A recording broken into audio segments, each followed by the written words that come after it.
innovative advice in 2021, it's certainly been tested because a lot of it has been delivered through one of these. And certainly from a practice perspective, 20 years ago when we started out RFS Advice, the thought of having clients being able to click on here via Zoom, interact, show them their portfolios, have everything in real time, wasn't something we were able to do. But as a practice principle, you need to identify all of these upcoming technologies and enablers because we never know when they're thrust upon us. And from our perspective, we've looked after clients all over the world for a number of years. So we had actually used this technology with Zoom and being able to screen share with our clients. We'd moved to cloud server technology when that came out. It's all of these innovations that at the time you're accepting. Yes, some of them can be frustration, but getting the team behind it now, you can certainly see the benefit down the track from a practice perspective. So as a practice principle, look, avoid the shiny new toy, but also you still have to embrace innovation because we don't know what the world's going to throw at us. And having innovation, having technology, and knowing what we've actually got at our availability, that's the enabler for our clients so they can actually get through events like we're experiencing in 2021.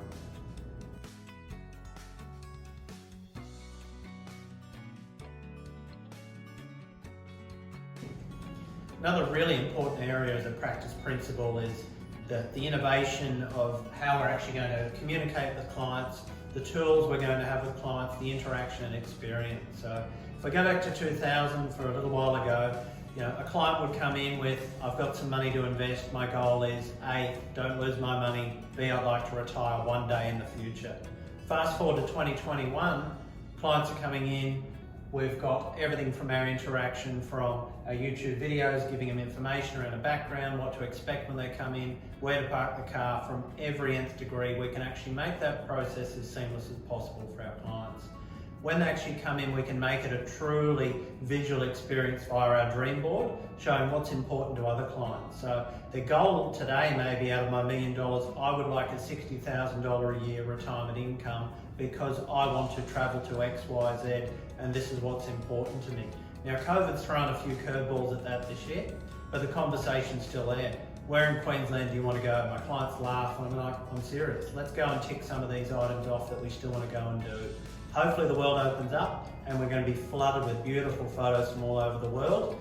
Fingers crossed, but that's something we can't control. But what we can control is how we help our clients through this. And that's where, through our YouTube channels and our information that we send out via Facebook there, we're asking our clients to send in their goals they're achieving. Some are buying vans, some are buying camper vans, caravans, all sorts of scenarios.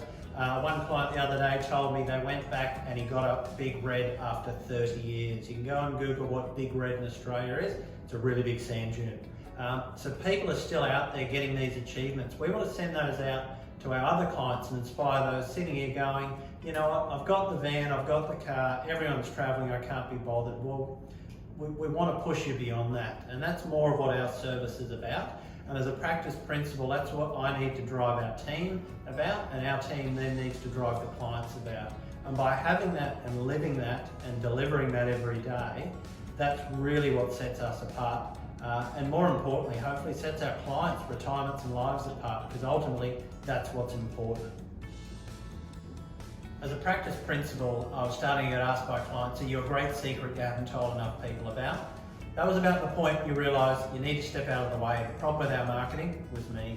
So that's when I actually went out and sought to actually have a brand manager, have someone who owns our communication, who drives our communication and drives our messages to clients, because really we want to get an insightful, in-depth, well-rounded message for clients, whether they're new clients, existing clients, or clients in the room, and how can we deliver that in a multitude of ways.